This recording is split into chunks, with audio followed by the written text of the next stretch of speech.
Salams and welcome. Thank you for joining me in another episode of the Quran in English, Basics for Beginners. A'udhu billahi minash shaitani rajim.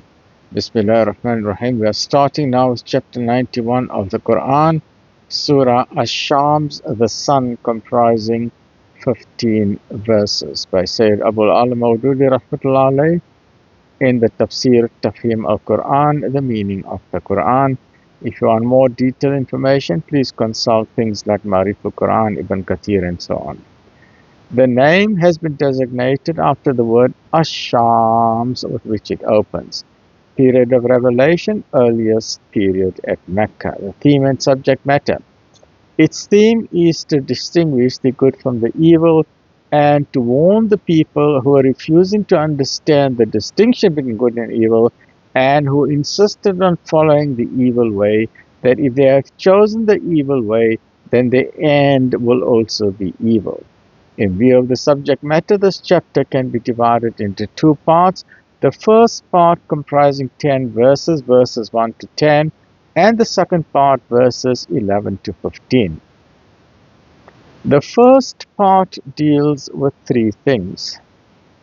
Just as the sun and the moon, the day and the night, the earth and the sky are different from each other and contradictory in their effects and results, so too are the good and evil different from each other and contradictory in their effects and results.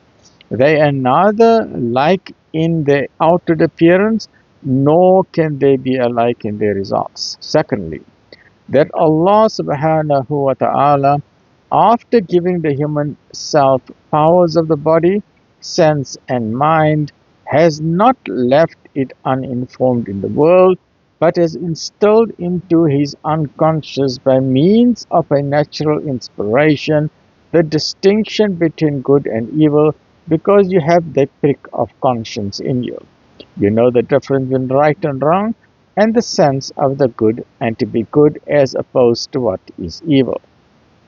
Thirdly, that the future of man depends on how, by using the powers of discrimination, will, and judgment that Allah subhanahu wa ta'ala has endowed him with, he develops the good and suppresses the evil tendencies of the self. If he develops the good inclination and frees himself from the evil inclinations, he will attain eternal success. But if, on the contrary, he suppresses the good and promotes the evil, he will meet with disappointment and failure.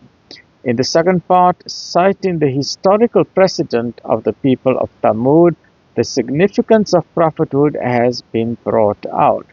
A messenger is raised in the world because the inspirational knowledge of good and evil that Allah subhanahu wa ta'ala has placed in human nature is by itself not enough for the guidance of mankind, but on account of his failure to understand it fully, man has been proposing wrong criterion and theories of good and evil, and thus going astray. Something that's evil, they regard it as good, right? That is why Allah subhanahu wa ta'ala sent down clear and definite revelation in the Prophet's peace and blessings be upon him, to augment man's natural inspiration, so that they may expound to the people as to what is good and what is evil. Likewise, the Prophet Sal'lal'laa'hu was sent to the people of the Thamud, but the people, overwhelmed by the evil of their self, had become so rebellious that they rejected him. And when he presented before them the miracle of the she-camel, as demanded by themselves, the most wretched one of them, in spite of his warning, killed that animal, hamstrung it in accordance with the will and desire of the people. Consequently, the entire tribe was overtaken by disaster. While narrating the story of Thamud, nowhere in the surah has it been said, "O people of Quraysh, if you rejected your Prophet Mohammed, peace and blessings be upon him, in the same way that the people of Thamud rejected their Prophet, then you too would meet with the same fate as they met. The conditions at that time in Mecca were similar to those that had been created by the wicked among the people of Thamud against the Prophet Sal'lal'laa'hu.